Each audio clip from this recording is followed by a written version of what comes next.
And thank you for joining us on PM Express, a conversation I look forward to, especially when Black Stars play 2 games in a row. Their first games since November last year. It's been quite a while when the project Bring Back the Love started. We've now seen the team that the whole country, the GFA, is hoping and banking its hopes on to bring back the love. We've seen the coach, Akonnor, try his tricks.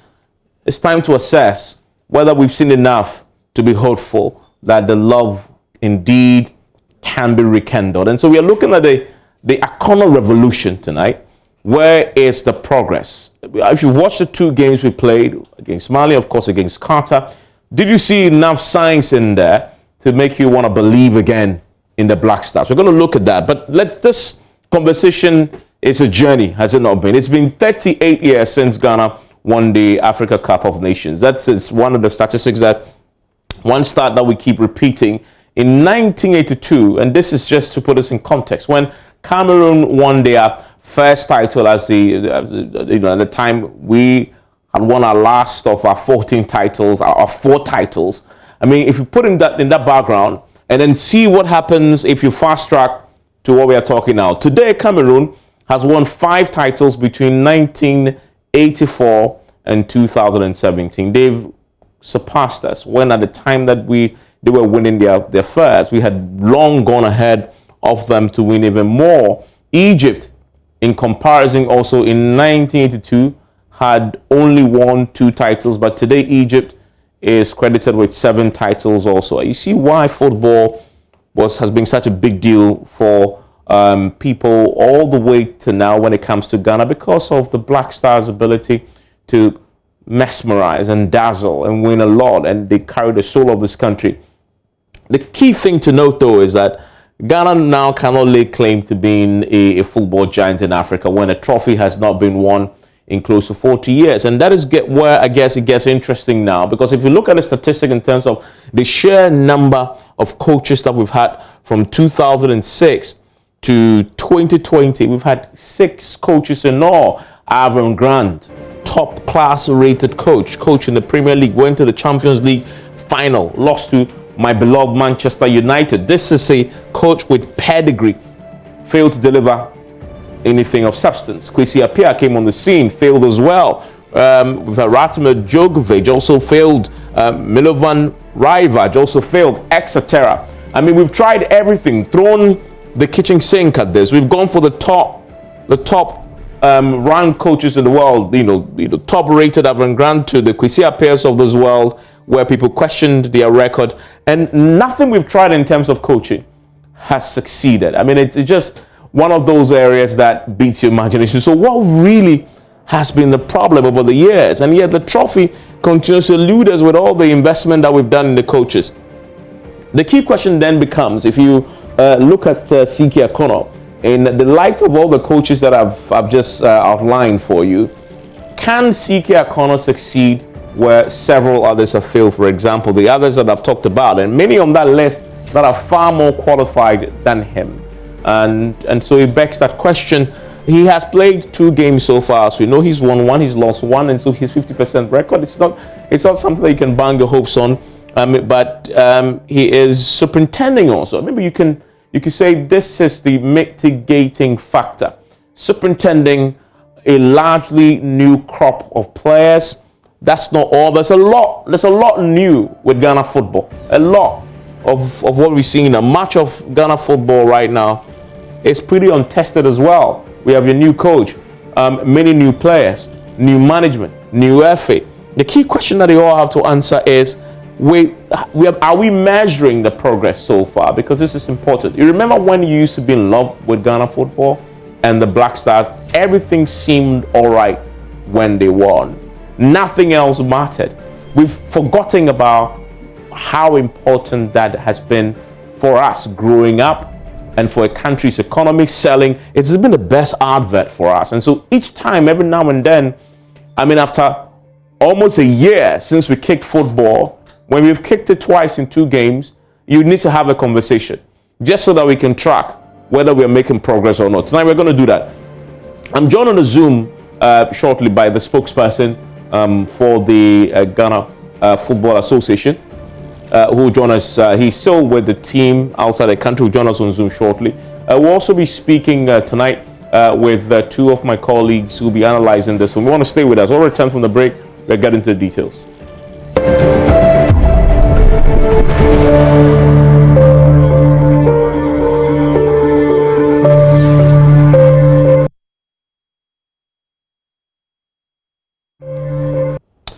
Thanks for staying with us. This is the edition of the PMS where we begin to talk about sports. I mean, football, by the way, not sports. I mean, that's the problem we sometimes get into where we start talking about football. We equate it to sports. I guess it tells you how important football is for us. For us, if we say sports, you're talking about football. And it's also shown in the way the authorities put their money in the game of football. Sort of take everything else and then leaves nothing. It leaves nothing for the rest of the sports. And I'm delighted to be joined tonight in this conversation by Jerome Mochiri. He's editor Kotoko Express, and I've seen that he's been doing a lot of campaigning about the new crop of Kotoko management. And I must say, I mean, they look pretty impressive. I mean, I'm not a Kotoko fan, but when I saw the artwork with their design and their costume to match, I was impressed. Something new is happening. Some very refreshing faces and names joining the Kotoko lineup. Not on the pitch, off the pitch, by the way. Jerome, thank you for connecting with us here on PM Express. Also with us is Hans Mensah Ando, the controversial man, writes a lot about the Black Stars. Says a lot of controversial things. I'm reading one of his articles on this matter. He says a lot of controversial things about Akonnor. But he wrote it way when he was appointed. I think must have been last year, November, correct? Yeah. Okay, so a year on, it's good to assess. He's seen his 2 games. I wonder what his thoughts are.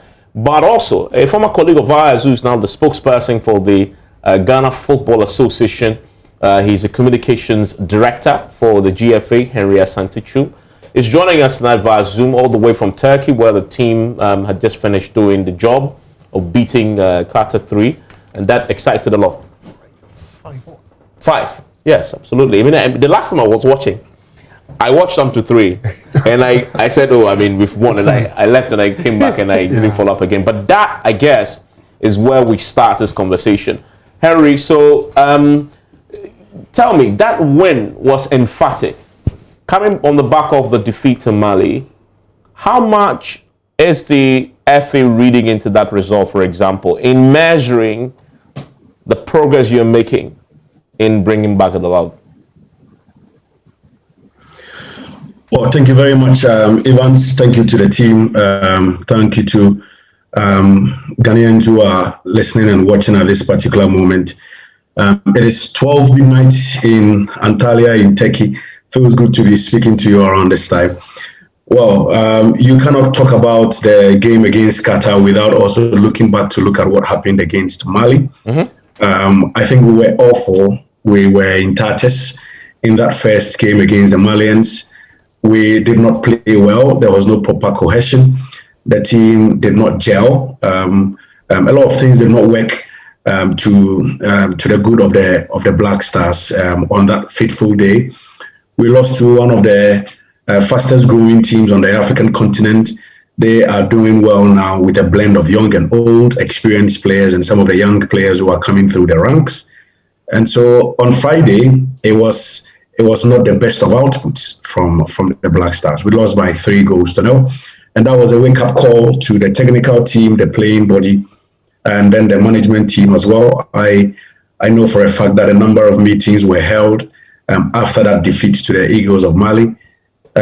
Technical meetings, management meetings, leadership of the playing body, and then management as well as the leadership of the technical team. And then we reached a consensus that we needed to approach the game against Qatar differently.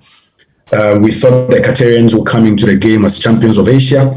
They were absolutely brilliant in that tournament, scoring 19 goals and conceding only 1 in the final against Japan, a game they won by 3-1. So we knew they have quality.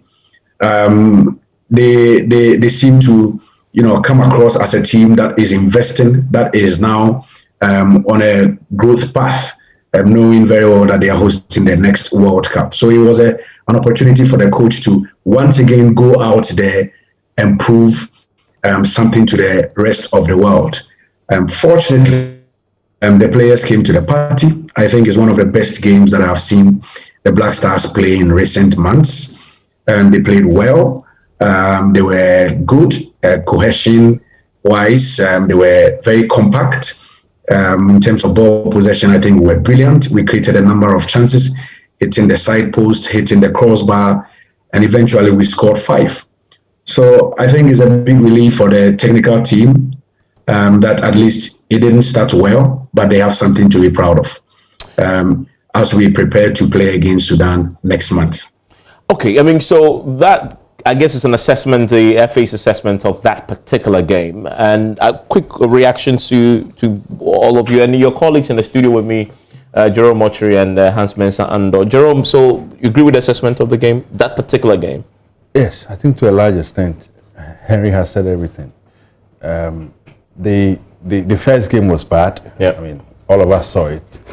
I don't know what exactly went wrong, but clearly Akonnor had his baptism of fire, and he needed to redeem himself, I mean, with the team. And in the second game, it was evident that whatever went wrong in the first game... He fixed it? Yeah. Not entirely, but the fact that he made 5 changes, and those changes could really be said to have helped in changing the scoreline, you would want to give him that credit. But I have said that if there was any doubt that Akonnor will have a tough time managing the Black Stars, these 2 matches clearly cleared those doubts, because losing out to Mali in that fashion really tells me that in a typical African game situation, let's say an AFCON, we will struggle. And that is why we really need to sit up and see what we can do to really catch up with these guys. Because the AFCON is the next big thing. Yes, and I listened to Henry in that game. He made a point which struck me, that the Malian team, the average age of the team is 18, which means that these guys have future. Next year, maybe it will be 19 or 20. That tells you they will have the energy to play. They are already talented. So we, who at this time are struggling to contain them, would have to do so much to catch up with these guys if we should meet again. And not just them. You look at Mali. You may want to think of Togo, Benin, Guinea. These are sides who are very difficult to beat, even though sometimes we get over them. But I'm saying that if we are struggling against this Malian side, it tells me that Akonnor has a lot of work to do. I mean, but if you put it in Conte's hands, I mean, we haven't played football in close to a year. Absolutely. This was the first time. Yeah. You have new coach, a lot of new players, new FA. Isn't that a mitigation factor? Well, I mean, for their performance? You can say that for Mali as well, and for Qatar also, for all other international sides. COVID hit everybody, didn't only hit Ghana and affect the Black Stars. I think that if there is a point where we can really talk about the struggles of CK Akonnor, where he's really going to have a tough time, it is with the fact that the Black Stars team is in transition, and how he's going to go about managing that transition together with the Ghana Football Association, by the way. How they go about managing that transition will determine how well we are going to do in the next 2, 3, maybe 4 years. We are craving for that 5th Africa Cup of Nations title. But if we don't handle the transition well, we've got players like Asamoah Gyan and a host of other, regulars who are falling off the radar. New, younger players are coming in. I mean, but still, if you look at the Black Stars team critically, the best players are in their 27, 28, 29, some of them 30 years. We looked at the first game and people were, craving for the return of John Boy. You have to look at his age. For me, it is not really about the number in terms of the person's age.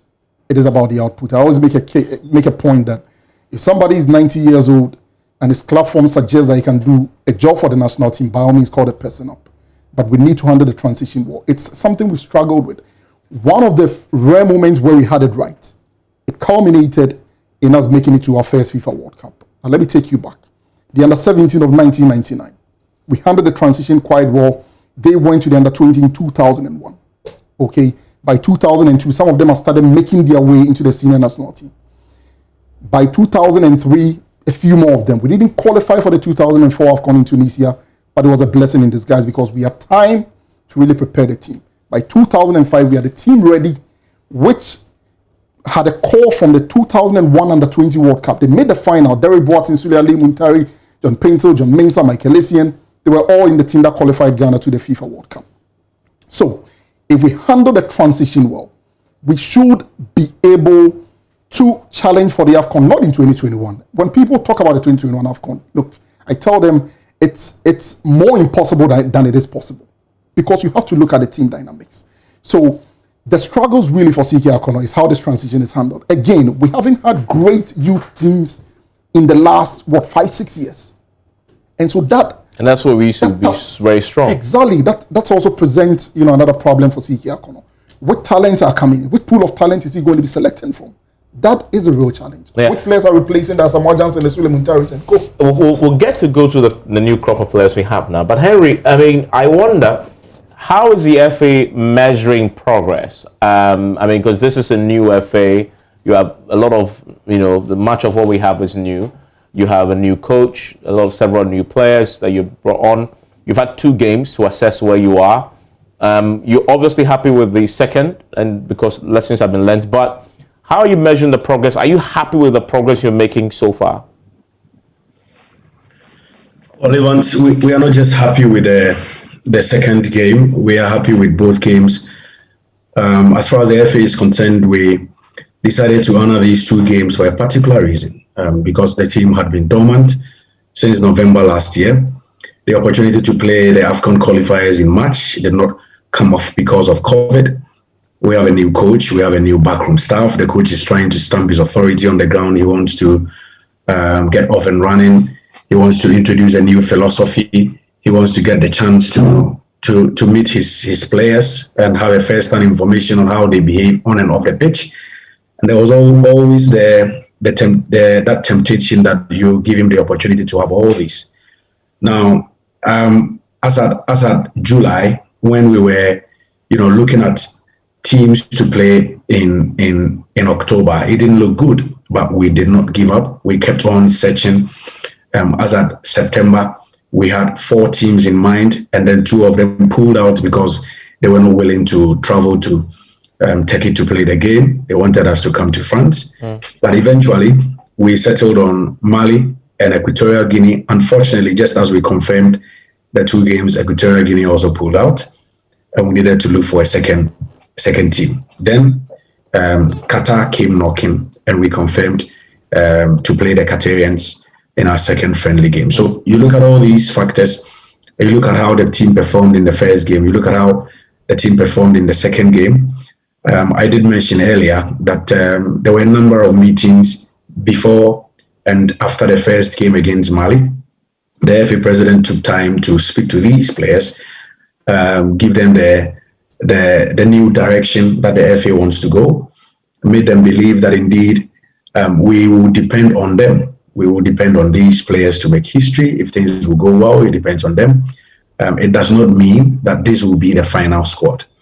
Now, it is not also easy to transit, just as my colleague mentioned in the studio.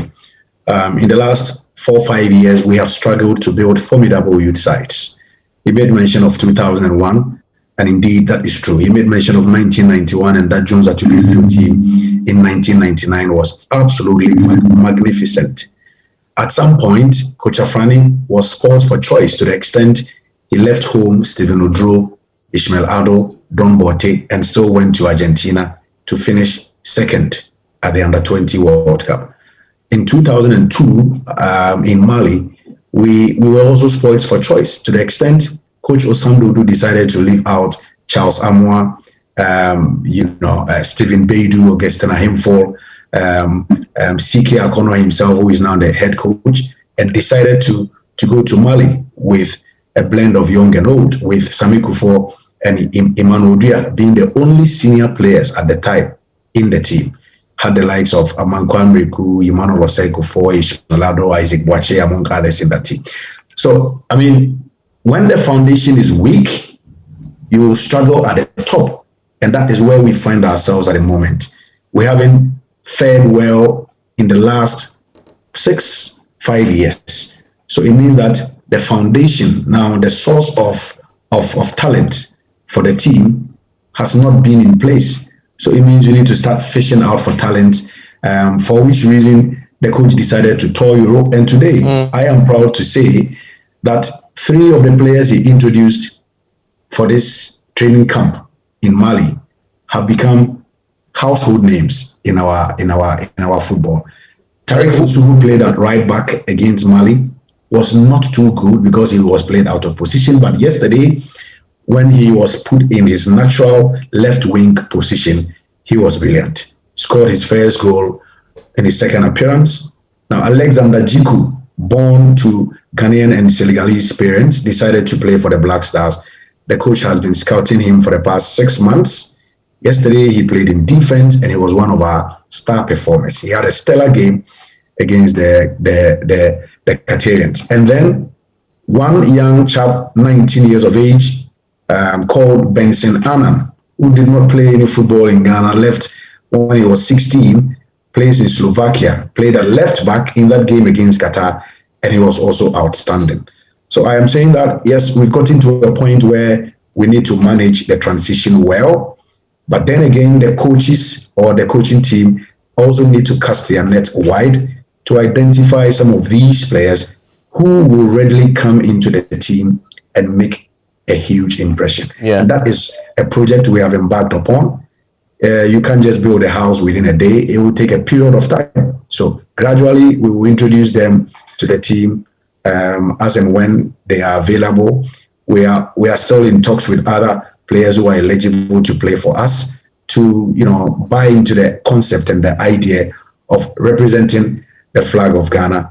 And I am sure we are progressing quite well, and with time, people will see what we've been doing behind the scenes. Yeah, I mean, so he raises a few important points about the admission that the foundation is weak. Okay, I wonder whose fault is that? Is it how did we get here? I think it's the way, in fact, the foundation is where we always had it right. yeah, and for me, I think it's the way we've done things over the years. If the example Hans cited, if there's anything to go by, it clearly showed that those times we were doing certain things right. So we were able to graduate players from the junior level to the senior level. In fact, the last time I remember we did anything close to what Hans cited is in 2009, the under-20 team. We managed them well. They were able to go to AFCON 2010 and were in the finals. Unfortunately, lost to Egypt. So it's been about how we've managed things. We don't seem to understand that we will need to build up from here to the top. And unfortunately, I mean, I beg to differ with Henry a bit. It looks like that is the only option left to us. But we would have to rethink that option of always having to go to Europe to look for players born to Ghanaian. Okay, so what is the alternative? The alternative is to look at what we have here. Because at the end of the day, the base here is broader than what is in Europe. But you haven't played football locally for a long time. I mean, even before the coronavirus, the local game was non-existent. If we are going to limit it to COVID, I mean, COVID is only 7 or so months in Ghana. Do you have the quality? Because we go to play international. Do you have the quality locally? I'm not looking at what we are going to do in the next 1 year. I'm looking at beyond the next 1 year. But he has 2 games. He has to go to Europe to find that. Evans, that is what we have always done. If we are building a team for the future, I'm saying that the net in Europe is too narrow to use as the basis to build a new Black Stars.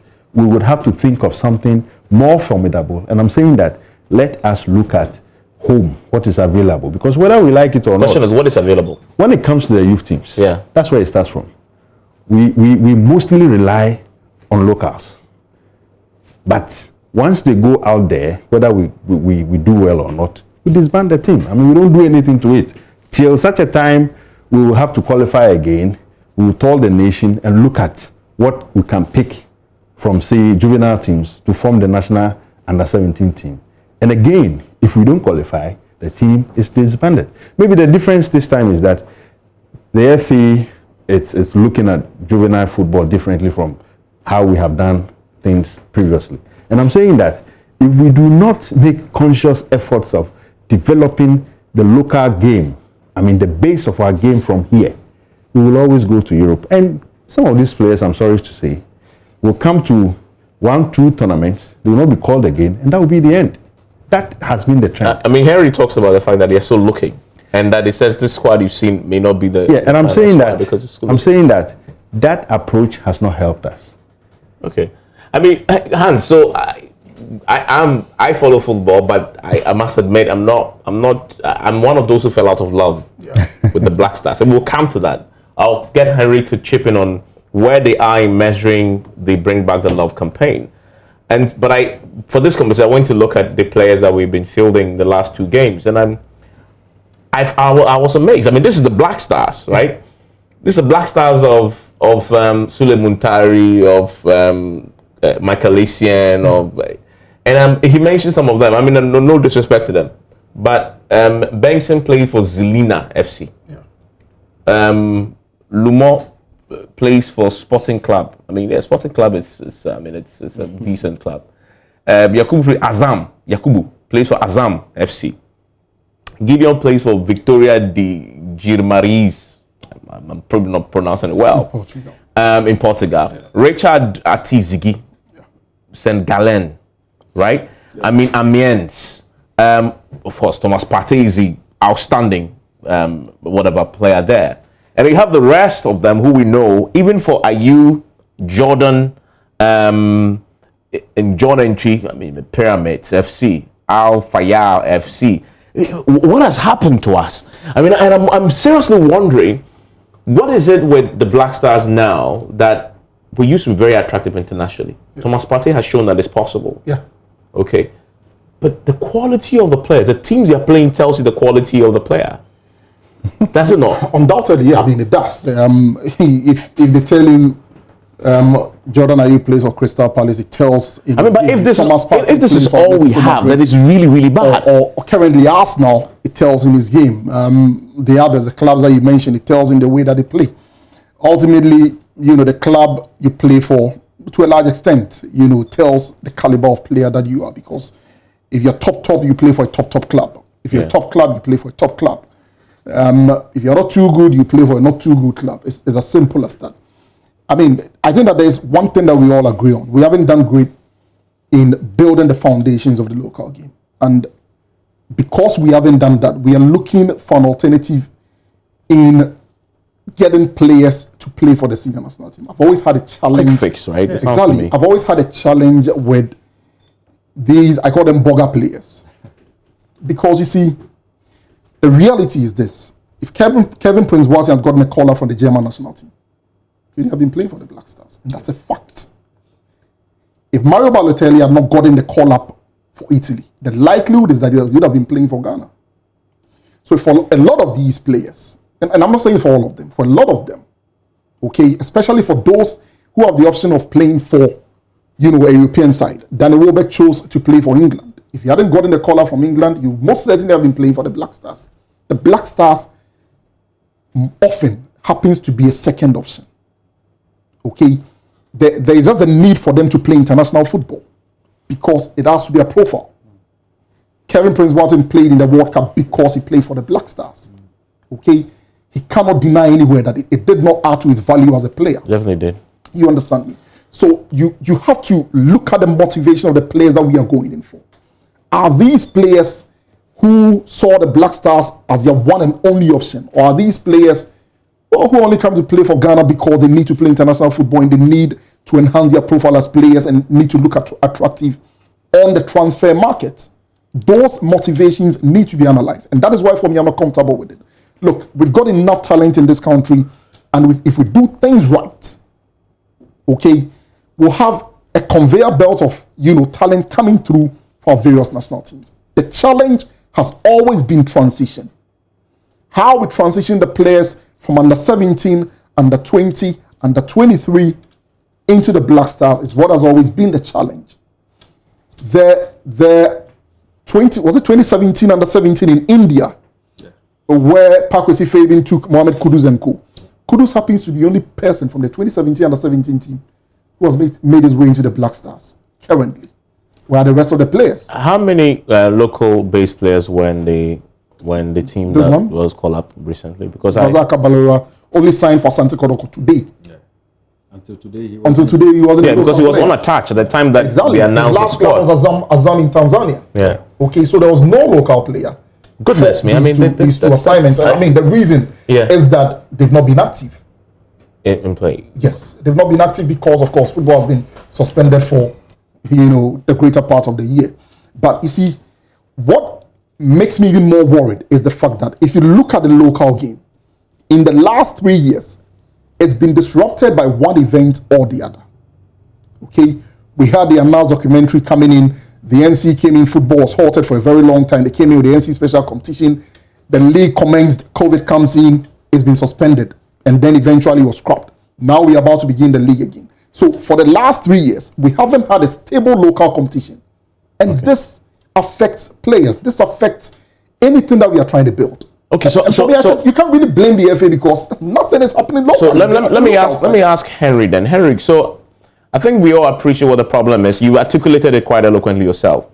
So what is the FA's big plan, big strategy right now to move from the quick fix, go to Europe, scout for a few of them, regardless of what club they're playing? Once they're playing football, we can pull them in and hope that they do well, to a more strategic 5-10 year plan to get us to where we used to be in 2010, for example? Well, the issue about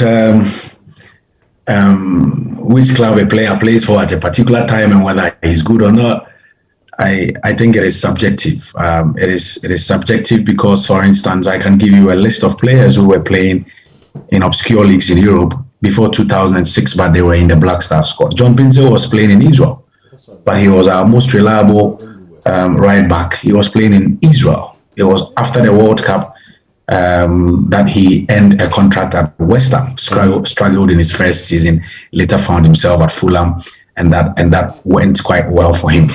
Now, to answer your question, I want to say that the issue of building a strong local league is extremely important. It's very, very important. I mean, countries have won the AFCON with home-based players.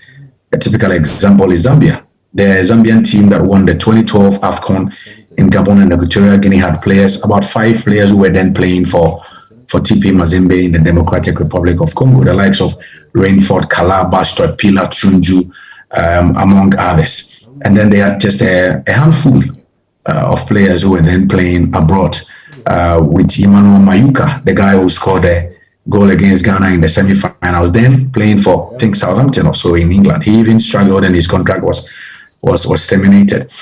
The issue of local league, yes. Today I was doing an analysis and I sat in this same chair in this room and I was analyzing the squad we took to Germany in 2006 and the number of local players who were then in the team and their performance in the tournament. In our first game against Italy, after Sami Kufuor's back pass that ruled him out of the rest of the competition, there was a certain Sheila Iliasu who came in, walked straight into the team, played at left back in that game, and later was slotted into a central defensive position. He played with John Mensah, and until we lost to Brazil, he was a starter. Same for a certain Habib Mohamed, who was then playing for Kim Faisal. Emmanuel Adokwe-Papu had played at left back for about 7 years, and nobody was able to push him out of that position. But a certain Habib Mohamed came in, got the opportunity. Djokovic introduced him, and that was it. A certain Dankwe, a certain Sami Eje, a certain Issa Ahmed, were all in the team at that time. And what that says is that, yes, some 12 years ago, some 15 years ago, we had a strong local league. We had a strong local league for one reason. Dankwe had played for Great Olympics and Hearts of Oak. You put the two together and it was about 15 years of playing domestic football. Issa Ahmed had played for Dawi Youngsters, went to Kumasi Asante Kotoko. You put the two together and it was numbering into 10 years. Habib Mohamed had played for Swedro Fankoba, then to Kim Faisal. We put the two together, 6 years of domestic football. A certain Sheila Elias, who had stayed in Tamale, played for Tamale Senior High School, was scouted by Kim Faisal. He came to play for Kim Faisal. and you put the two together, and it was about running into 6 years. So I'm saying it all depends on how long these players stay in the domestic league and how they develop. Yeah, and so our plan currently then is what, to get to the point then of what you're saying. Yes, the point I'm trying to make is that we are faced by an exodus where a player plays 6 months, he scores 7 goals, and he's on his way out of the country. Now, the best you can do is to strengthen the youth system. You check the statistics, over 5,000 footballers depart Brazil every year, but they still have talent to play in their league because their youth system is strong. So the vision of this football association is to make sure that we build a strong foundation at the youth level. Reason we are introducing a juvenile FA Cup, reason we are introducing a juvenile Champions League, reason we are introducing a juvenile national championship. Now the juvenile national championship will be the champions of all regions who will converge at one venue and compete for the national championship. The Juvenile Champions League, we have the 3 top teams from every region who will play another league championship to declare the champions of the Champions League. And then we are also introducing the Juvenile FA Cup. Back in the day, House of Oak had a strong Auroras. Kumasi Asante Kotoko had a strong under-20. Olympics had a strong youth team. There was a certain mighty victory that produced the likes of Emmanuel Clote, Steven Appiah, blah, blah, blah. Today, those who were running those youth teams have gone bankrupt because the system was not helpful. So the only way you can bring them back on their feet is to re-energize the youth system or the juvenile system. So yes, you cannot stop a Ghanaian from going abroad to seek greener pastures. But if you have good structures, if you have strong structures, if you have a very sound juvenile system in place, House of Folk Kotoko can lose 15 and equally replace them with top quality materials. Yep. And that is what we are working at. Not to focus attention in Greater Accra, Ashanti, Eastern, and that is it.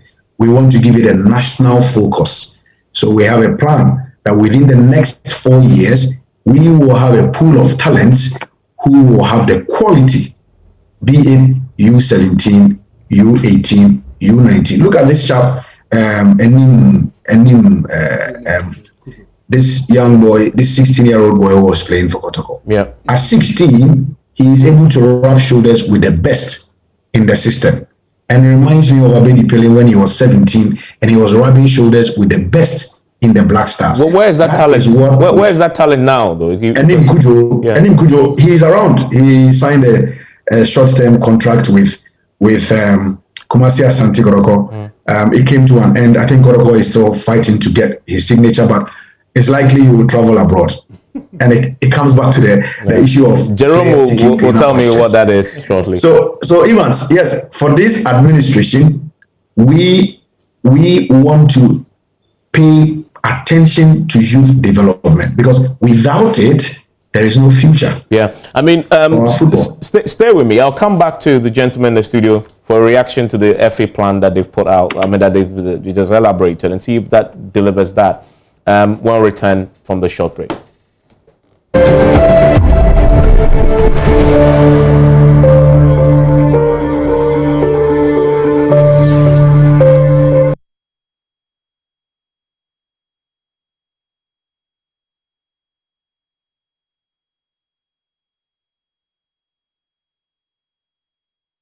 So live with me here on PM Express, the Akonnor revolution. I mean, measuring the progress we've made so far. Henry is the communications director with the FA, is with me via Zoom in Turkey. We have Mr. Jerome Ochi, he's of course with the Kotoko Express, and of course Hans Mensah. And Hans, let's get quick reactions to the plan as articulated by Henry there. Will that work? Well, I was hoping Henry was going to tell us, give us a bit more detail in terms of what direction we want to go in with juvenile football, for instance, in our development of talent. Okay, are we going with a cold system? Are we reviving cold football? Are we saying that we are going to help,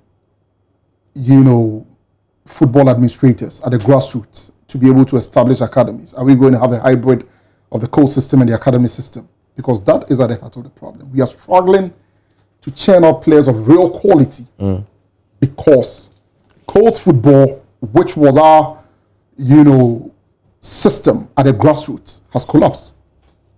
Now, for every popular coach football club, be it here in Accra, in Kumasi, in Takoradi, at Tema, there was one man, one person who was simply passionate about grooming young players, who dedicated himself, day and night, training these players, feeding them. If you hear the story of Neo Datilamti, if you hear the story of Sami Kufo, there were people who took them under their wing. They were virtually their fathers.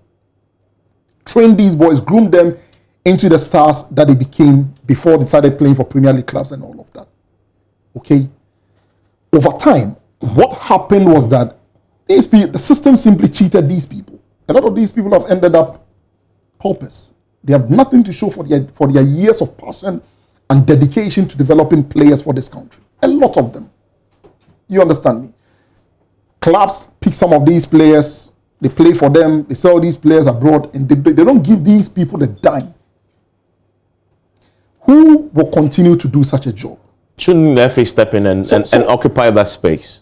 Oh, I mean, if you've got an FA that is more focused, and sometimes you can't blame that. The Black Stars is the foremost football brand of this country. And so it's only natural that a lot of the focus will go there. But the FA, whichever administration, must not forget that the Black Stars will be a Black Stars because there's somebody down there grooming the players, training the players, bringing them up, for them to get to the level. So I'm saying that protect the people who dedicate themselves to actually grooming the players for us.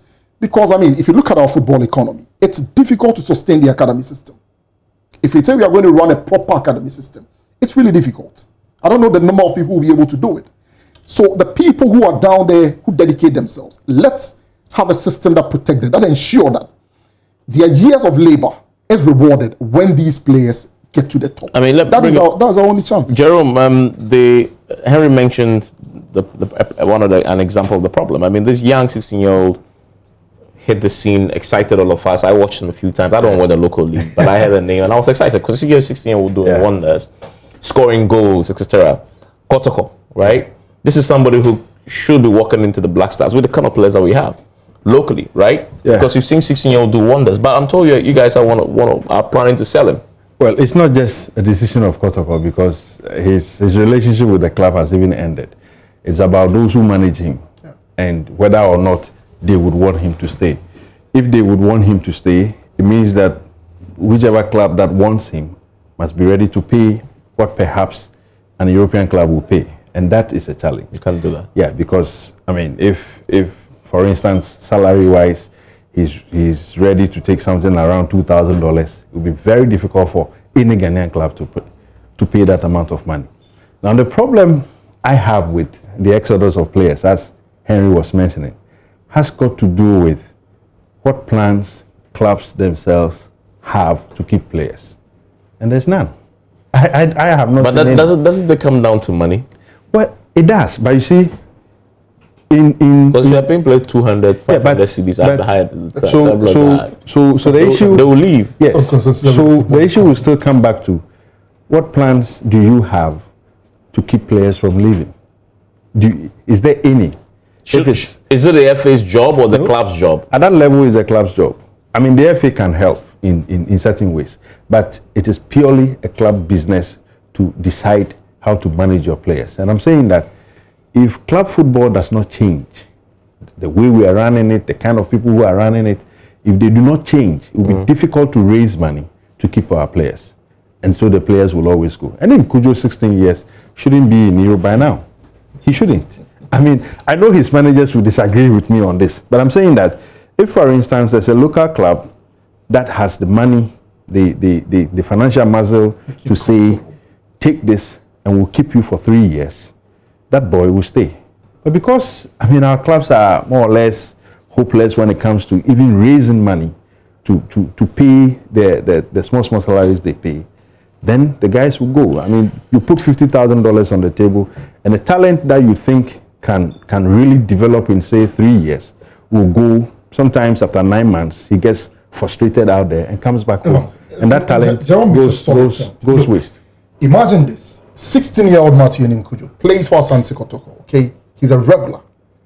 Playing time means that he's going to get to develop, okay? He plays in the Ghana Premier League. Kotoko plays regularly on the continental stage. That exposure, what it does to his growth and development. He's maybe skipper of the national under-20 team. He progresses to the under-23, all the while in this country, right here in Ghana. You understand me? Now, just oppose that to a situation where we are taking the 16-year-old to maybe Germany, somewhere in Eastern Europe, or maybe England. Different weather, different culture. He'll probably go not familiar with the language, the struggles he's going to have to deal with. And like Jerome says, a lot of them tend to be frustrated. Before you realize he's not performing, the club he signed for ships him off on loan to another club. He comes back, he's shipped back on loan because he's not able to make the first team. He comes back, he's shipped back. And then finally, after 2 or 3 years, he's back in the country. We've seen it time and time and time again. A lot of talent have gone waste because it went out way too early. And Jerome makes a fantastic point. Yeah. Let's keep this boy. If we're able to keep but all of you having, there must be a policy intervention deliberately designed to get to want to keep the players here. I was excited by government. I mean, we can't just say let's keep the players. I was excited by was it the NPP who had it in their manifesto to get a base for salary of players. I think it's the NDC. Yeah, it was the NDC. Yeah, the NDC. Look, another alternative is to decide, and it will even make our league competitive, that for the top 5 players of every club, okay, we have this lump sum of money, which will be able to hand out contracts, with these terms to these players. We want to keep the best players. The best players are scattered across the clubs. Let's get the top 3 players of every club. Let's have a lump sum. Let's use that money to hand them contracts. Let's have a contract with the club that if you sell this player, okay, before this age, you pay the state this amount. Let's find a way to incentivize the players and the clubs to stay, and let's find a way for the clubs to pay if they ship them out. I mean, let me ask Henry. I mean, yes, Jerome. Before I go to Henry, for me, those doing football at the juvenile level, I mean, at the very base of our game, will not understand certain things because they've committed money and resources to it. What the FA should do, in my opinion, as they organize these juvenile competitions, is to engage these people. We need to come to a consensus that, look, we can't sell players at a certain age. We cannot sell them at a certain time. But FIFA allows you to sell a player at 16, correct? But here we are trying to develop something that will serve national interest at the end of the day. So let's agree on something. There was a time when in the EPL, if you have not played a certain number of matches for your national team, you cannot play there. Even play in the Premier League. And clubs here were complying because it's what works there. You either comply or you won't get there. So I'm saying that we should begin to think along those lines. What can we do that will serve mutual interest? So that at the end of the day, we have players willing to go, yet there is something regulating their movements. Let me ask Henry. Henry, so briefly in a couple of minutes, does the FA have a plan to fix this exodus that you touched on as one of the key problems? And what is the plan? Interesting. Without law, you cannot do anything about it unless the Parliament of Ghana comes in. But you can use incentives. You can use incentives to both encouraging the clubs. Evans, that incentive will not come from the FA. What the FA can do, I mean, let me put it blunt. What the FA can do is to be able to sell this product to companies in order to rake in revenue that would give the clubs enough money to be able to take care of their players. That is the best the FA can do. For instance, if the FA is able to secure a $5 million sponsorship from a company as headline sponsor, and each club earns $700,000 for a season from that, and then you also have your $150,000 from television rights, and it means you have about $1 million to run your club every season, and that will be enough to get the club running. You are able to pay your players well, and the players are enticed enough to stay home. without that. Let me share a story with you. I was during my days. I don't want to mention the club, but during my days with one of the clubs here in Ghana, one particular player got a contract in Switzerland. And when the contract came, the parents had not even cited details of the contract. They moved all the way from somewhere in the eastern region to Accra and came to the house of the owner of the club to come and cry on him that he should release his son for him to go to Switzerland. Whether he will be paid $1 or $2, they don't care. All they want is their ward or their son will be playing abroad. In that situation, if you were a club owner or you were the club owner, what will you do? Because no law stops the player from seeking greener pastures. So until it becomes a law, with the help of the FA, with the help of the industry, that you need to play in the league for a certain number of years before you go abroad, we have nothing to do. Well, you can't stop people from seeking greener pastures for things that would improve their life. I mean, Henry, just before we wrap up, in a quick few seconds, the immediate objective and goal of the FA is to win the AFCON next year. I think we cannot talk about AFCON 2022 when we're in 2020. Oh yeah, first of all, we have to go through the qualifiers. We have to. But is that a plan? Is that your objective though, to win the AFCON when the next? We want to qualify first of all, and once we qualify, we will start putting things in place to be able to win. You haven't even qualified, so I think it will be out of place to think about winning the competition. The qualification has not even been seen. The FA is being realistic there. Thank you very much, Henry. Thank you, Hans. Thank you, Jerome. We'll have this conversation again, of course, once we see the progress that they're making. When's the next game? November. We are playing in November. Yeah. Sudan. We're playing Sudan home and away for the AFCON 2021. So that's a competitive match, and we'll see where we are with the Black Stars by then. Thank you, gentlemen. Enjoy the rest of your evening. Tomorrow, Manifesto Tracker, 9 p.m.